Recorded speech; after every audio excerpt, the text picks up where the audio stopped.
Party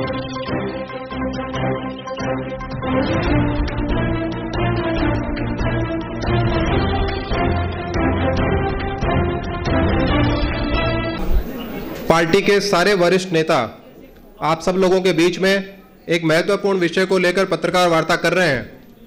मैं मंच पर विराजे हमारे सभी सम्मानित नेताओं से एक बार आपको रूबरू कराता हूं।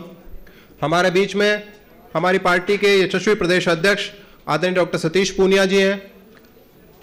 हमारे राजस्थान के प्रभारी और राष्ट्रीय महासचिव आदरणीय अरुण सिंह जी हमारे बीच में हैं। हमारे राजस्थान विधानसभा के नेता प्रतिपक्ष भारतीय जनता पार्टी के वरिष्ठ नेता आदरणीय गुलाब चंद कटारिया जी हमारे बीच में हैं। हमारे उप नेता प्रतिपक्ष आदरणीय राजेंद्र राठौड़ जी इस पत्रकार वार्ता में हम सब लोगों के बीच में हैं। राज्यसभा के सांसद आदरणीय किरोड़ीलाल मीणा जी हम सब लोगों के बीच में हैं। हमारे राष्ट्रीय प्रवक्ता और जयपुर ग्रामीण के सांसद आदरणीय राज्यवर्धन राठौड़ जी हमारे बीच में हैं। हमारे जयपुर के लोकप्रिय सांसद आदरणीय रामचरण बोरा जी हमारे बीच में हैं। हमारी पार्टी के प्रदेश महामंत्री आदरणीय भजनलाल शर्मा जी हमारे बीच में हैं। हमारे विधायिका और प्रदेश उपाध्यक्ष आदरणीय चंद्रकांता मेघवाल जी हम सब लोगों के बीच में हैं। और जयपुर की जिला प्रमुख श्रीमती रमा चोपड़ा जी हम सब लोगों के बीच में हैं। एक बहुत ही महत्वपूर्ण विषय पर यह प्रेस वार्ता आज आयोजित हो रही है। इस प्रेस वार्ता को संबोधित करने के लिए मैं हमारे बीच में हमारे मुख्य प्रवक्ता आदरणीय रामलाल शर्मा जी भी हैं। इस महत्वपूर्ण प्रेस वार्ता में आप सब लोगों के बीच में हमारे नेतागण उपस्थित हैं। मैं सबसे पहले आमंत्रित करता हूं हमारी पार्टी के प्रदेश अध्यक्ष आदरणीय डॉक्टर सतीश पूनिया जी को कि वो अपनी बात रखें। नमस्कार मित्रों, भारतीय जनता पार्टी राजस्थान के हमारे सभी यशस्वी नेतागणों की साक्षी में छोटी काशी के गुलाबी नगरी के सभी मीडिया के बंधुओं का मैं पार्टी के प्रदेश कार्यालय पर अभिनंदन करता हूं। जैसा आप लोगों के जानकारी में भी आया और इस पत्रकार वार्ता की पृष्ठभूमि में जो बात रखी गई है उसी के निमित्त आज आपको आमंत्रित किया है। मित्रों, 17 दिसंबर 2022 ये राजस्थान की अशोक गहलोत कांग्रेस पार्टी की सरकार के 4 बरस का जलसा होगा, उत्सव होगा। होगा कि नहीं होगा ये भी भविष्य के गर्भ में, पर कांग्रेस शासन के 4 बरस ये उस दिन पूरे होते हैं। राजस्थान के इतिहास में मैं यदि उन्हीं के शब्दों में कहूं तो ऐसी नकारा, निकम्मी, अकर्मण्य, भ्रष्ट और अराजक सरकार न केवल मैंने, न केवल मंच पर बैठे हुए नेताओं ने, वरन राजस्थान की आवाम ने भी कभी नहीं देखा। और उसकी बानगी रोज किसी न किसी घटना के रूप में प्रतिबिंबित होती है। कैसा अजीब दृश्य होता होगा जब श्वान किसी नवजात के शव को नोचते होंगे अस्पताल में। क्या विडंबना होगी कि दुनिया के सबसे मशहूर पर्यटक स्थलों में से एक, जहां विश्व का हर तीसरा पर्यटक पैर रखता है, वहां कोई अबला रोटी मांगती हो और उसकी अस्मत लूट ली जाती हो। क्या दृश्य होगा कि जिस राजस्थान की साख और धाक शांति के रूप में थी, उस राजस्थान की वानगी यह है कि न तो अस्पताल में सुरक्षित, न घर में सुरक्षित, न सड़क पर, न स्कूल में। मैं कितनी घटनाएं आपको गिनाऊं। और मित्रों, किसी भी देश और प्रदेश की प्रगति का कारक जो होता है वो कानून व्यवस्था होती है। 8.5 लाख से भी ज्यादा दर्ज मुकदमे ये राजस्थान की सरकार की शांति और कानून व्यवस्था को सीधे सीधे इंगित करते हैं। कल रात की घटना ने एक बार फिर से संगठित अपराधों को आवाम के सामने बेनकाब कर दिया कि किस तरीके से गोलीबारी में और सगे भाइयों को मौत का शिकार होना पड़ा। और तो और देवी देवताओं के उपासक भी वो इस सरकार की सरपरस्ती में सुरक्षित नहीं है, या तो उनको जला दिया जाता है या उनको जलने पर मजबूर होता है। जन घोषणा पत्र 2018 में जारी होता है। उस जन घोषणा पत्र में कांग्रेस के अंतर्राष्ट्रीय नेता राहुल गांधी जी कहते हैं कि 10 तक गिनती गिनूंगा और किसानों का पूरा कर्जा माफ कर दूंगा। विडंबना यह है, 10 तो छोड़िए, 1500 से भी ज्यादा दिन हुए, लेकिन राजस्थान का किसान इंतजार में तो है, लेकिन 9000 से ज्यादा किसानों की जमीन की कुर्की के रूप में और ऐसे दर्जनों किसानों की आत्महत्या के अवसाद के रूप में है। उसी जन घोषणा पत्र में यह उल्लेख होता है कि हम बेरोजगारी को खत्म करने के लिए प्रतिबद्ध हैं। आप सब लोग वाकिफ हैं कि हिंदुस्तान की सर्वाधिक बेरोजगारी 30% से भी ज्यादा राजस्थान में है। 70 लाख बच्चों ने अलग अलग परीक्षाएं दी। मुख्यमंत्री का सदन में नौकरी का आंकड़ा 1 लाख तक सिमट जाता है और कोड में खाज का काम होता है कि जब रीट की चीट से लेकर जेईएन, फार्मासिस्ट, लाइब्रेरियन, तमाम किस्म की नौकरियों पर पेपर लीक होता है। और आप सब जानते हैं कि पेपर तभी लीक होता है जब सरकार वीक होती है। जीरो टॉलरेंस की बात करने वाली सरकार, उसकी वानगी यह है कि हर 12 किलोमीटर का आंकड़ा है कि 12 किलोमीटर पर कदम रखेंगे तो कोई न कोई अधिकारी और कोई न कोई कर्मचारी ट्रैप होता हुआ मिल जाएगा इस जीरो टॉलरेंस वाली सरकार में। बीएसपी सरकार का बड़ा कारक है। 99 के चक्कर में आई हुई इस कांग्रेस पार्टी को पूरा मैंडेट नहीं था, सरकार जरूर थी, लेकिन उस 99 के मैंडेट को पूरा करने के लिए उनको बीएसपी को साथ लेना पड़ा। लेकिन ये वो बीएसपी नहीं थी, ये मेरी बीएसपी है, बिजली, सड़क और पानी। राजस्थान की जनता ने जिस तरीके से उस जन घोषणा पत्र से लेकर ऐसे नेताओं के श्रीमुख से जो बातें कही गई आम सभाओं में कि पूरी बिजली देंगे, बिजली की टैरिफ नहीं बढ़ाएंगे, पेयजल की व्यवस्था सुनिश्चित करेंगे और सड़क के हालात आप लोगों से छुपे हुए नहीं हैं। मैं पिछले दिनों मुख्यमंत्री जी के गृह क्षेत्र में गया, मैंने एक वीडियो जारी किया क्योंकि मुझे कल्पना थी कि कम से कम अपने क्षेत्र में तो वहां सड़कें दुरुस्त होंगी। ये हो सकता है कि दूसरे विधानसभा क्षेत्रों में नहीं होती हो, राजनीतिक रूप से भेदभाव करते हो, कि शायद मेरे क्षेत्र की सड़कें तो शायद नहीं बनाएंगे, पर मुझे लगा कि मुख्यमंत्री कहीं न कहीं तो निरपेक्ष है कि इस मामले में सब बराबर हैं कि इस चीज की डिमांड सत्ता पक्ष के लोग भी सड़कों के उस डेवलपमेंट के लिए, खड्डे भरने के लिए करते हैं। खड्डे इतने थे कि पता नहीं लग रहा था कि सड़क में खड्डा है, खड्डे में सड़क है। इतने खड्डे थे जितने कांग्रेस पार्टी की सरकार में है। मित्रों, 4 बरस में अस्पतालों की दशा, स्कूलों की दशा, ये आप लोगों से छुपी हुई नहीं है। 2 बरस इस 4 सालों के कालखंड में कोरोना में बीते और कोरोना में जिस तरीके की लापरवाही राजस्थान में हुई, ये तो शुक्र है देश के यशस्वी प्रधानमंत्री नरेंद्र मोदी जी ने राजस्थान के लोगों को बिना किसी राजनीतिक भेदभाव के वैक्सीन मुहैया करवाई, संसाधन दिए, वरना राजस्थान की सरकार ने तो यहां की आवाम को ईश्वर के भरोसे छोड़ दिया था। कितनी अनियमितताएं थी, आपकी कलम खुद लिखती थी। और पिछले 2 वर्षों का राजस्थान के हर हिस्से में कहीं न कहीं किसी न किसी बात को लेकर लगातार भारतीय जनता पार्टी, चाहे बिजली के बिल हो, चाहे कानून व्यवस्था हो, चाहे रेट की चीट हो, इस पर हमारे सभी मोर्चों ने, पार्टी के सभी जनप्रतिनिधियों ने किसी न किसी रूप से आंदोलन का आगाज रखा। और आज मैं इस महत्वपूर्ण अभियान की जानकारी के लिए आप लोगों को आमंत्रित किया है,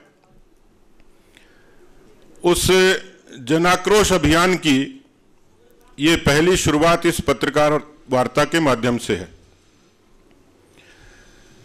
आगामी 28 तारीख को इसी तरीके से जिला केंद्रों पर पत्रकार वार्ताएं पार्टी के प्रमुख नेता करेंगे। 1 दिसंबर को इस जनाक्रोश अभियान का, इस जनाक्रोश यात्रा का आरंभ देश के हमारे पार्टी के राष्ट्रीय अध्यक्ष श्रीमान जेपी नड्डा जी 51 रथों की रवानगी से करेंगे। पूरे प्रदेश में 200 विधानसभा क्षेत्रों तक ये रथ जाएंगे। 1 तारीख से लेकर और 14 दिसंबर तक, 1 को प्रदेश से रवानगी होगी, 2 को जिलों से होगी और 3 और 4 तारीख को विधानसभा क्षेत्रों में इन रथों का आगाज होगा। 4 तारीख से 14 तारीख तक 200 विधानसभा क्षेत्रों में ये रथ वहां गांव-गांव, गली-गली, नगर-नगर और डगर-डगर जाएंगे।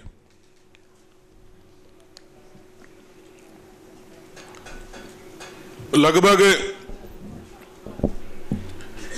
20,000 चौपालें इस दौरान होंगी, नुक्कड़ सभाएं होंगी। 2 करोड़ लोगों तक हम लोगों का लक्ष्य है कि हम अपनी बात को पहुंचाएंगे। अभी आज की इस पत्रकार वार्ता में एक ऑडियो हम लोग इसका जो जनाक्रोश अभियान का थीम सॉन्ग है वो लॉन्च करेंगे। एक सरकार के खिलाफ चार्जशीट वो जारी करेंगे। एक मिस्ड कॉल नंबर वो जारी करेंगे। इन रथों के साथ में एक शिकायत पेटिका होगी जिसमें उस गांव के लोग, उस विधानसभा के लोग अपनी शिकायतों को उस पर रख सकेंगे। उन शिकायतों का हम संकलन करेंगे। हमारे घोषणा पत्र से लेकर हमारे चार्जशीट में उनका उल्लेख होगा, उनको समाहित करेंगे।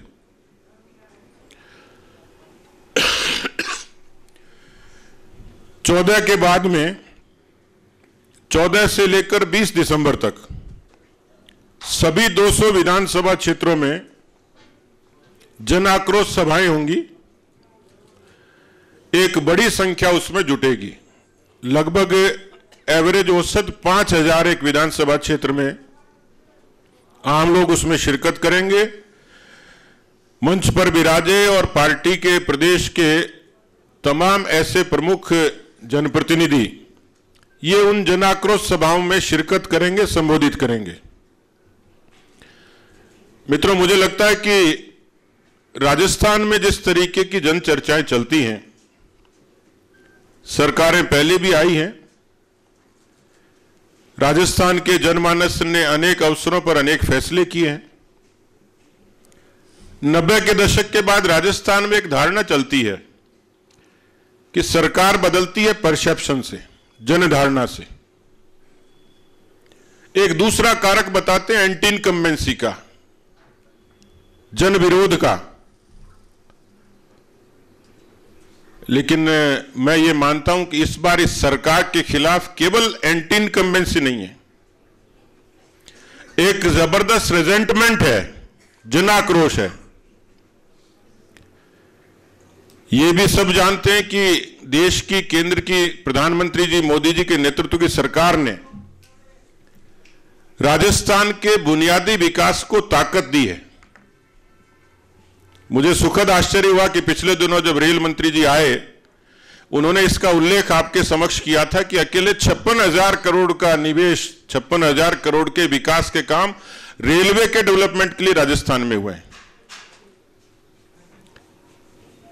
अनेकों ऐसी योजनाएं, उज्ज्वला से लेकर आवास से लेकर, भारतमाला से लेकर, प्रधानमंत्री ग्राम सड़क योजना से लेकर, जल जीवन मिशन से लेकर, यह दिगर बात है कि सेंटर स्पॉन्सर्ड स्कीम्स के प्रति राजस्थान की सरकार का ज्यादा मोह नहीं है और उसने उन लाभों से यहां की जनता को, अधिकांश जनता को वंचित भी रखा, उस पर राजनीति भी की, सियासत भी की। लेकिन मित्रों, मोदी जी का नाम और काम ये राजस्थान के अवाम पर, मन मस्तिष्क में ये छप चुका है। Anti incumbency, resentment, perception, Modi ji का नाम और काम, ये तो कारण है ही, लेकिन एक बड़ा कारण होगा सत्ता के बदलाव का, वो भारतीय जनता पार्टी के कार्यकर्ताओं का परिश्रम और पसीना। राजस्थान में 52,000 बूथ हैं मित्रों, और 52,000 बूथ पर आमतौर पर जब चुनाव होते थे तो उन चुनाव में ये मोटे तौर पर प्रक्रिया होती थी कि बूथ के जो व्यक्ति होते थे, प्रमुख व्यक्ति को वोटर लिस्ट दी जाती थी, पर्चियां दी जाती थी और उसको आग्रह किया जाता था कि कल आपको अपने पोलिंग बूथ पर वोट डलवाने। माननीय अमित शाह जी के राष्ट्रीय अध्यक्ष बनने के बाद, उससे पहले माननीय नितिन गडकरी जी ने राष्ट्रीय अध्यक्ष के रूप में पार्टी को एक रचनात्मक शक्ल दी। माननीय अमित शाह जी ने पार्टी को बूथ तक पहुंचाने में बड़ा योगदान दिया और माननीय जेपी नड्डा जी के नेतृत्व में आज पार्टी के बूथ, शक्ति केंद्र और मंडल की इकाइयां ये पूरे तरीके से समर्पित होकर मिशन 2023 के लिए लगी हुई हैं।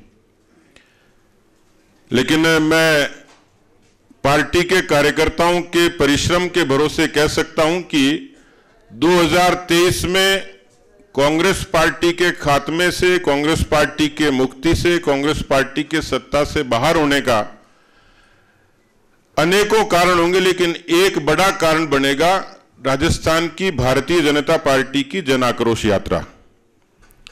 इस यात्रा के जरिए हम लोगों की कोशिश है कि सरकार के खिलाफ सदन में हमारे दोनों ही नेताओं ने, माननीय गुलाब चंद कटारिया जी और राजेंद्र राठौड़ जी ने, अनेक ऐसे अवसर थे जब सरकार को सदन से भागना पड़ा और इसी तर्ज पर सड़क पर भी हमारे सभी मोर्चों ने अनेक अवसरों पर इस सरकार से लोहा लेने का काम किया। राजस्थान की जनता की डिमांड है, राजस्थान की जनता बदलाव चाहती है, राजस्थान की जनता कांग्रेस पार्टी के कुशासन से, जंगल राज से, भ्रष्टाचार से आजी जा चुकी है और यही एक ऐसा अवसर है जब भारतीय जनता पार्टी ने इस जन आक्रोश को मुखरता देने के लिए इन जन आक्रोश यात्रा का ये आयोजन किया है। हमारे प्रदेश प्रभारी माननीय अरुण सिंह जी के निर्देशन में इस पूरी यात्रा की विस्तृत चर्चा सभी नेताओं की मौजूदगी में प्रदेश की कार्य समिति में हुई है। जैसा मैंने कहा कि आज उसके थीम सॉन्ग की भी लॉन्चिंग होगी, वेबसाइट की लॉन्चिंग होगी, मिस्ड कॉल नंबर 1 जारी करेंगे जिस पर अपनी शिकायत हम तक कोई भी शिकायतकर्ता पहुंचा सकता है। तो आज आप सब लोगों को ये जानकारी के लिए यहां आमंत्रित किया था, आप सब लोग पधारे, इसके लिए मैं प्रदेश भारतीय जनता पार्टी परिवार की ओर से आप सब लोगों का अभिनंदन करता हूं, स्वागत करता हूं। धन्यवाद। मैं इस पूरे जन आक्रोश यात्रा के जो प्रचार के माध्यम है उसमें हमारा जो थीम सॉन्ग है उसका और जो मिस्ड कॉल नंबर है उनके अनावरण के लिए, उनकी घोषणा के लिए सभी हमारे पार्टी के वरिष्ठ नेताओं को आमंत्रित करता हूं कि वो आप सब लोगों के बीच में इनको प्रदर्शित करें।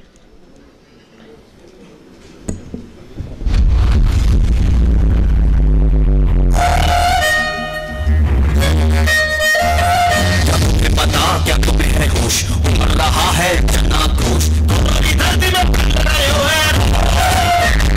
क्या तुम्हें पता, क्या तुम्हें है होश, उमड़ रहा है जन आक्रोश,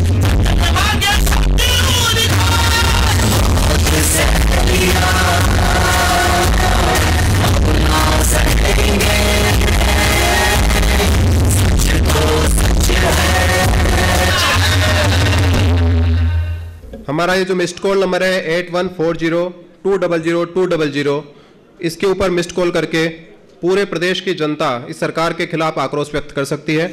मैं फिर से आमंत्रित करता हूं हमारे सभी सम्मानित नेताओं को कि सरकार के खिलाफ जो चार्जशीट जनता की है उसको सबके बीच में जारी करें और एक वेबसाइट जो हमने इसके लिए बनाई है उसको भी जारी करें।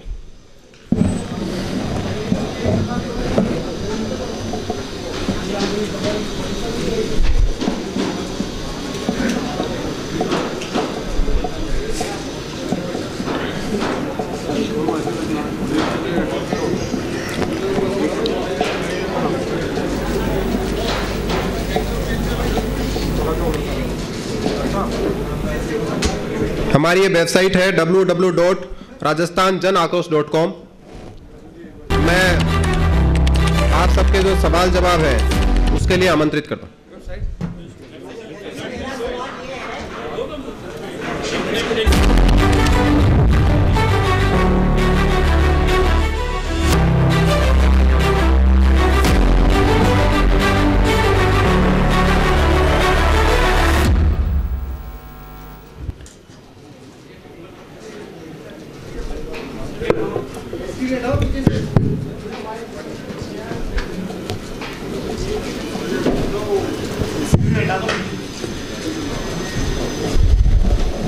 आप सभी के सवाल आमंत्रित हैं।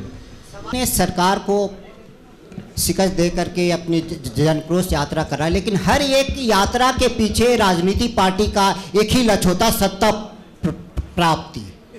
तो आप लोगों का लक्ष्य तो स्पष्ट मीडिया के सामने आ गया कि भाई आप लोगों का लक्ष्य जनाक्रोश में जनता की आक्रोशों का हो या ना हो, पर सत्ता प्राप्ति का तो आ गया। पहला सवाल मेरा ये है भाई अध्यक्ष जी, और भी है, ये पहला है और भी है कि आपने अभी बोले कि सत्ता को सदन से आउट होना पड़ा। बिल्कुल होना पड़ा, लेकिन ये सिर्फ खाली राजेंद्र राठौड़ जी की वजह से, जहां सत्ता पक्ष सवाल क्या है भाई सब? सवाल सीधी सी ये है कि ये जन यात्रा के पीछे आपके सत्ता लक्ष्य मात्र प्राप्ति है या ये समस्या जनता के लिए अथावत बनी रहेगी, या भाजपा हमेशा की तरह सिर्फ खाली सत्ता प्राप्त करके जनता के साथ धोखाधड़ी करते रहे? एक सबसे अनुरोध है कि जो कोई भी सवाल करना चाहता है, धन्यवाद, अपना आपका हाथ ऊपर कर ले। तो बड़ा ही आध्यात्मिक सवाल है, इसका थोड़ा बाद में विस्तार से जवाब दिया जाएगा। जिनको भी सवाल करने हो एक बार जी। शशि मोहन जी, जी न्यूज। अध्यक्ष जी, आपके इस जनाक्रोश आरोप पत्र में सबसे ऊपर कवर पेज पर उदयपुर के कन्हैयालाल हत्याकांड का जिक्र किया है। तो क्या ये माना जाए कि जब आप अभी से इसको चुनावी अभियान के रूप में शुरू कर रहे हैं तो कन्हैयालाल हत्याकांड आपके चुनाव अभियान का ब्रांड एम्बेसडर रहेगा? और इसके साथ ये भी बता दीजिए कि जब नड्डा जी आएंगे, यात्रा को हरी झंडी दिखाएंगे, तो वो हरी झंडी दिखाएंगे या भगवा झंडी दिखाएंगे? देखिए, कन्हैयालाल की हत्या ये प्रदेश के कानून व्यवस्था से जुड़ी है। ये सियासी मुद्दा नहीं है। हम जो कहते रहे बहुत पहले से कि इस प्रदेश में इस तरीके के अराजक तत्वों ने प्रविष्ट कर लिया जिसकी इंटेलिजेंस सरकार को भी नहीं है, और इसलिए नहीं थी कि सरकार ने पुलिस को अपने विधायकों की जासूसी में लगा रखा था। अराजक तत्वों की, अपराधियों की जासूसी इंटेलिजेंस में फेल थे। हम लोग बहुत पहले से कहते रहे थे कि पीएफआई राजस्थान में पैर पसार रही है। पीएफआई की एक्टिविटी इसी तरीके की थी। हम बहुत पहले से कहते रहे थे कि सरकार जब अपीजमेंट पर उतर आती है, कोई भी लोक कल्याणकारी सरकार, कोई भी चुनी हुई सरकार, यदि वो अपीजमेंट पर आ जाए और उसका नतीजा सब आपने लिखा, बताया कि किस तरीके से रामनवमी पर प्रतिबंध हुआ, जुलूस पर, हिंदू नववर्ष के जुलूस पर प्रतिबंध हुआ, पीएफआई को हिजाब के मुद्दे पर कोटा में परमिशन दे दी, रमजान में आप बिजली पूरे 24 घंटे देते हो, उसी रामनवमी पे आप बिजली काट लेते हो। तो ये तो आपने ही ऐसे तत्वों को प्रोटेक्ट किया कि जिन्होंने कन्हैयालाल की हत्या कारित की।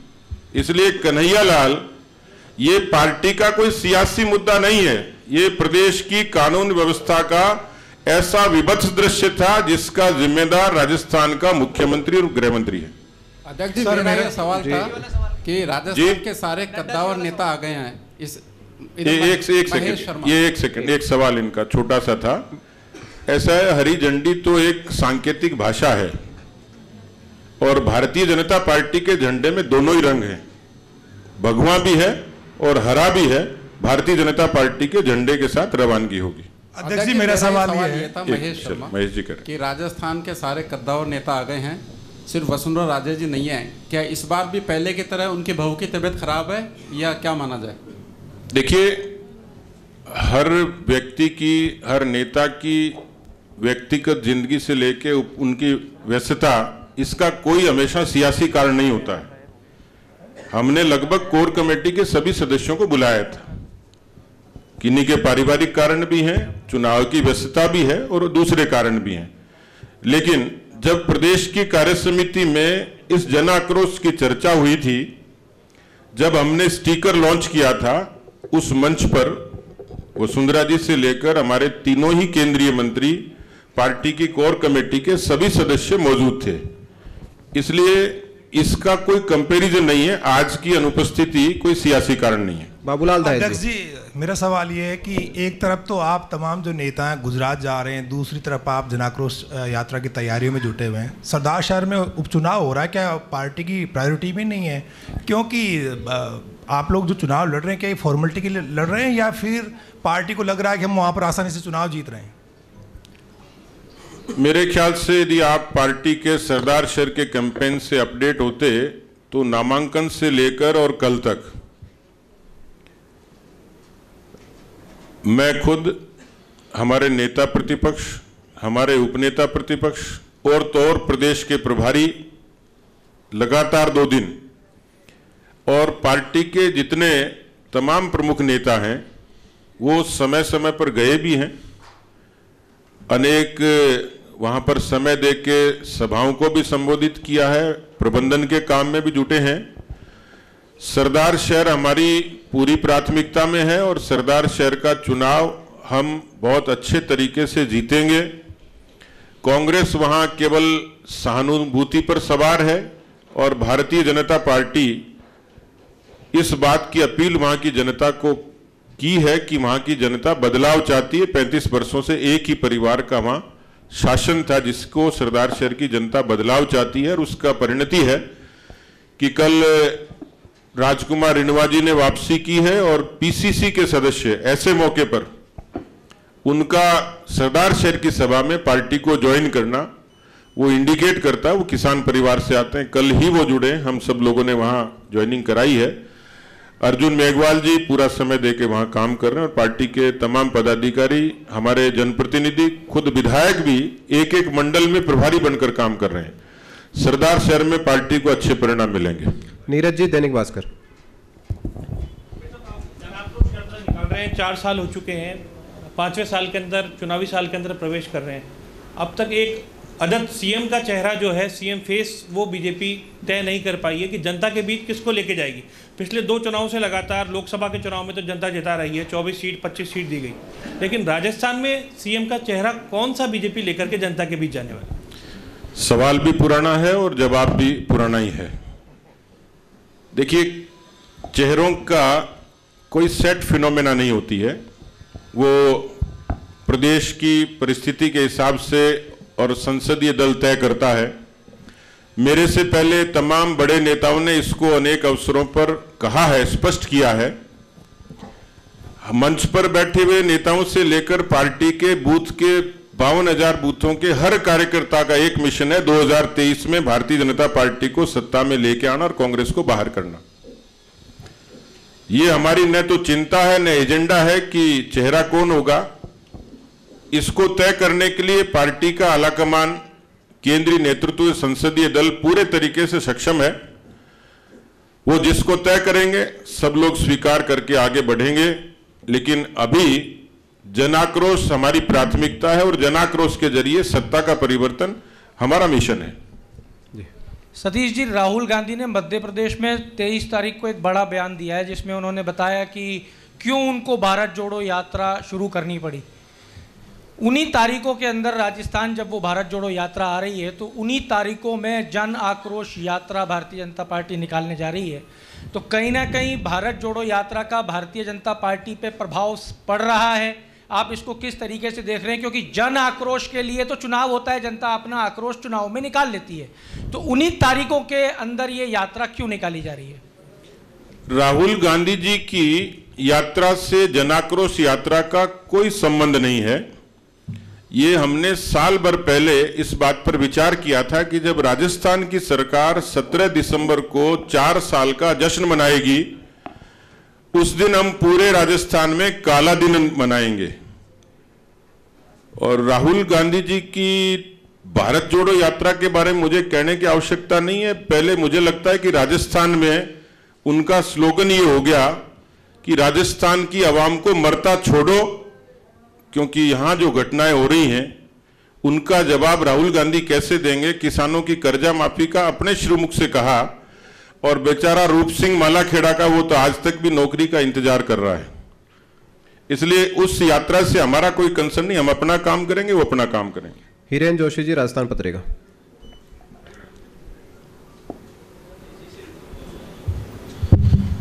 इसी से जुड़ा हुआ सवाल ही था जो इन्होंने पूछा, इसलिए वो दोहरा नहीं रहा हूँ। लेकिन एक आपने 17 दिसंबर को पहले पूर्व में एक बड़ी रैली प्रस्तावित थी, उसे मतलब पोस्टपोन किया गया है या नहीं होगी? वो उसका स्वरूप बदला था, क्योंकि 17 दिसंबर को अब हमने उसको 200 विधानसभा क्षेत्रों तक विस्तारित किया है। यदि सभाओं का आंकड़ा लेंगे तो लगभग वही होगा।